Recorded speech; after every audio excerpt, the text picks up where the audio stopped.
નર્મદાના ડેડિયાપાડા તાલુકાના નિઘટ રોડથી બોરીપીઠા ખેડીપાડા થઈ ઉમરપાડા તાલુકાના કેવડી ગામને જોડતો મુખ્ય માર્ગ બિસ્માર હાલતમાં પહોંચ્યો છે। વાહન ચાલકો, રાહદારીઓ અને શાળાએ જતા વિદ્યાર્થીઓને ભારે હાલાકી પડી રહી છે। સ્થાનિકોના જણાવ્યા મુજબ રસ્તાના સમારકામ માટે અનેક વખત રજૂઆતો કરવામાં આવી હોવા છતાં તંત્ર દ્વારા કોઈ અસરકારક કાર્યવાહી કરવામાં નથી આવી। હાલ નેત્રંગ તરફના માર્ગ ઉપર બેડા કંપની નજીકનો બ્રિજ જર્જરિત હોવાથી ભારે વાહનોને આ માર્ગ પરથી ડાયવર્ઝન આપવામાં આવ્યું છે। આ ઉપરાંત મોવી ડેડિયાપાડા માર્ગ પર પણ ડાયવર્ઝનના કારણે મોટી સંખ્યામાં માલવાહક વાહનો આ રસ્તાનો ઉપયોગ કરી રહ્યા છે, જેના કારણે માર્ગ વધુ ખખડધજ બન્યો છે।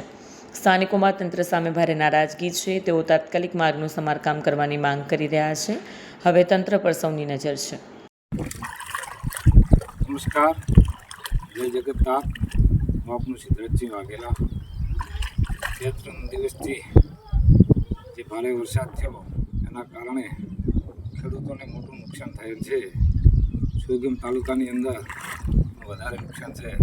આજ રોજ મેં રૂબરૂ વિઝિટ કરી અને ખેડૂતો સાથે ખેતરની અંદર જઈ મારી સાથે બધા ખેડૂત મિત્રો છે।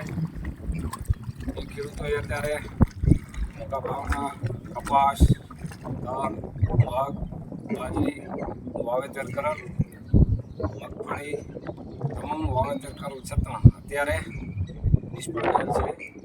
સરકારશ્રીને મારી વિનંતી છે કે આનો તાત્કાલિક સુઈગામ તાલુકામાં સર્વે કરી અને આ વિસ્તારને જે ખેડૂતોને નુકસાન છે એ નુકસાનનું વળતર આપે એવી મારી રજૂઆત અને વિનંતી છે।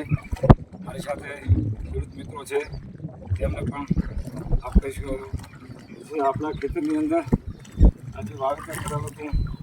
કેટલા હેક્ટરની અંદર જમીનમાં? 15 હેક્ટરની અંદર વાવેતર હતું।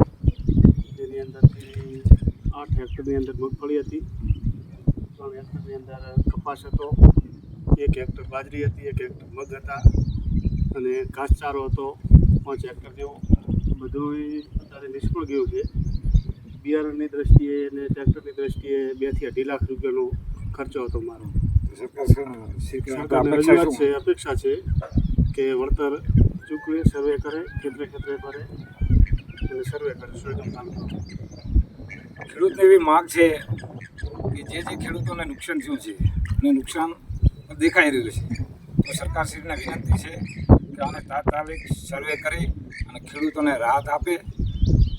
અને જે ખેડૂતો એક ખેડૂતની તમામ ખેડૂતો અત્યારે મોંઘવારીના કારણે ભયભીત થઈ ગયા છે અને ગઈ સાલ પણ અતિવૃષ્ટિના કારણે ખેડૂતોને મોટું નુકસાન થયું હતું અને આ સાલ પણ મોટું નુકસાન છે। તો સરકારને મારી વિનંતી છે કે તાત્કાલિક સર્વે કરી અને ખેડૂતોને રાહત આપે।